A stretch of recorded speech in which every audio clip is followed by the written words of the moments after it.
Jacqueline Kennedy is remembered as an icon of elegance, grace, and stoic composure.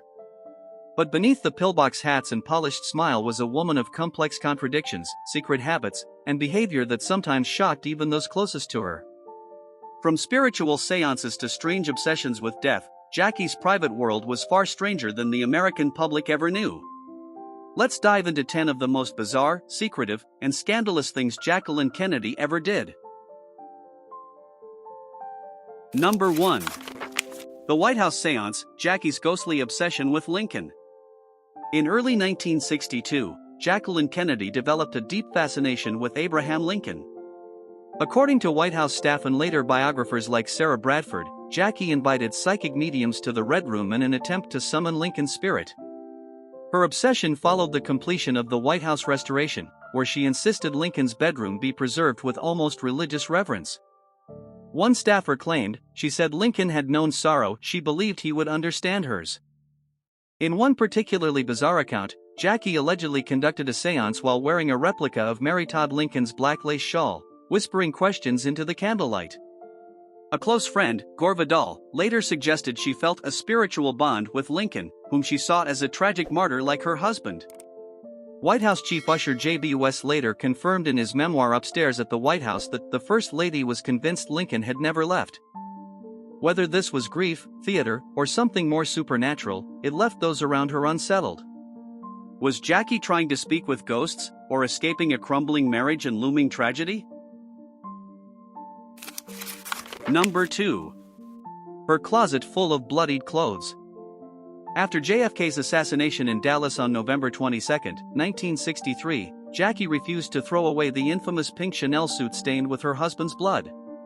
But stranger still, she kept all of the clothes she wore during traumatic moments, never washing them. Locked away in boxes, they remained a haunting personal archive. "Let them see what they did," she allegedly told Lady Bird Johnson. Was this grief or a calculated reminder of power and loss? Number 3. Obsessed with her husband's corpse. Jackie's behavior following JFK's death became increasingly macabre. According to historian William Manchester, Jackie insisted on watching her husband's autopsy and later requested the casket be opened multiple times. At one point, she asked an embalmer to make JFK's corpse look more like himself. In private, she told friends she believed John wasn't really dead and clutched pieces of his brain-stained clothing for weeks. Was her obsession with his body love, or something darker? Number 4. Love, power, and secrets, Jackie's strange marriages and hidden affairs. Jacqueline Kennedy's relationships were as strategic as they were scandalous, woven with grief, power, and quiet calculation. Her marriage to John F. Kennedy in 1953 was hailed as America's royal union, but it quickly turned into a storm of betrayal. JFK's infidelities, with women like Judith Exner, Mary Pinchot Meyer, and possibly Marilyn Monroe, were an open secret. Jackie reportedly responded with emotional withdrawal and icy poise, but rarely confrontation. "She didn't cry," said aide Nancy Tuckerman. She observed. After JFK's assassination, her emotional bond with his brother, Robert F. Kennedy, deepened rapidly. By 1964, they were often seen alone together at Hyannisport and in New York. Several Kennedy insiders, including biographer C.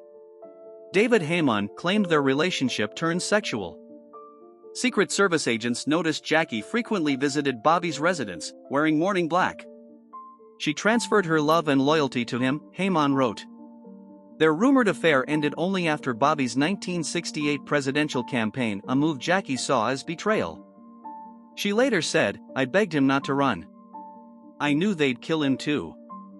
Then came her most controversial move, marrying Greek billionaire Aristotle Onassis in October 1968, just months after Bobby's assassination. To many, it was emotional whiplash. She went from grieving widow to the wife of a man notorious for his womanizing and cold business demeanor. Onassis' fortune and private island offered protection, but never affection. Jackie reportedly kept a photo of JFK by her bedside throughout the marriage. Later in life, she found quiet companionship with Maurice Templesman, a diamond tycoon who stayed out of the press but controlled much of her finances. Their relationship was never formalized, but enduring. Was Jackie searching for love, or simply building fortresses around a shattered heart? Number 5. Whispering to Stalin's daughter about her sex life. During a bizarre and secretive meeting in 1969, Jackie reportedly confided intimate details of her sex life to Svetlana Alliluyeva, the defector daughter of Joseph Stalin. Svetlana later wrote about the encounter, describing Jackie as darkly charismatic and uncomfortably candid.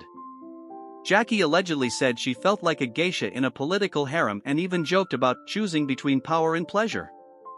The meeting shocked the small circle of mutual friends who arranged it. Number 6. Bizarre parenting, her children slept in a bomb shelter. Jackie's protective instincts went to strange extremes during the Cold War.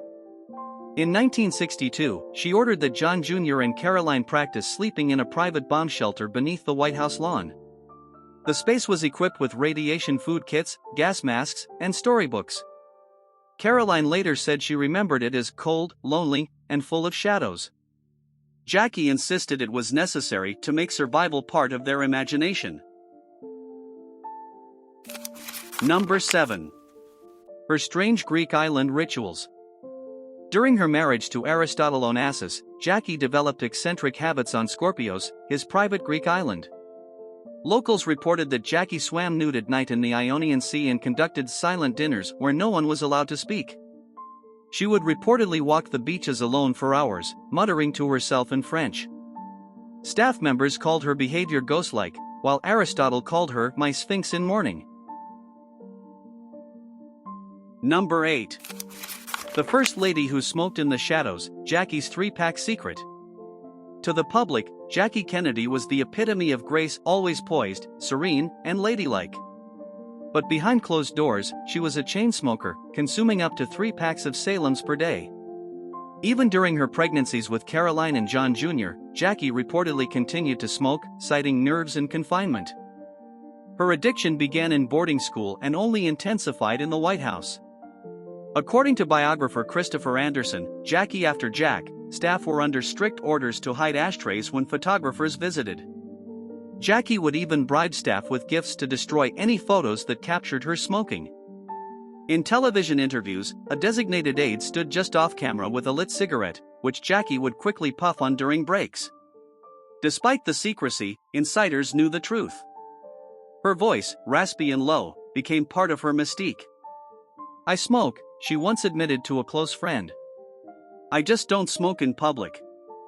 Ironically, Jackie was never seen in a public photo with a cigarette, a feat of PR mastery that rivaled Hollywood. Was this careful concealment vanity, or a masterclass in image control? Number 9. The strange art of silence, she refused to speak for months. After Bobby Kennedy's assassination in 1968, Jackie fell into a deep depression and, for several weeks, refused to speak to anyone outside her immediate family. Staff reported that she wrote all her instructions on index cards and would leave rooms silently if approached. "She became like a statue," said a former aide. Doctors feared she was descending into catatonia, but Jackie later claimed she needed silence more than air. Number 10. Jackie's final wish, burial clothes already chosen. Even in death, Jackie Kennedy left behind something odd, detailed instructions about her burial. She selected not only her cemetery plot beside JFK but also her burial clothes, a custom-made long-sleeved black dress and a veil designed by Givenchy. According to her longtime friend Nancy Tuckerman, Jackie stored the outfit in a box marked "Final Performance." She even left instructions about how her hair should be styled, soft, not stiff, and requested a final spritz of her favorite perfume.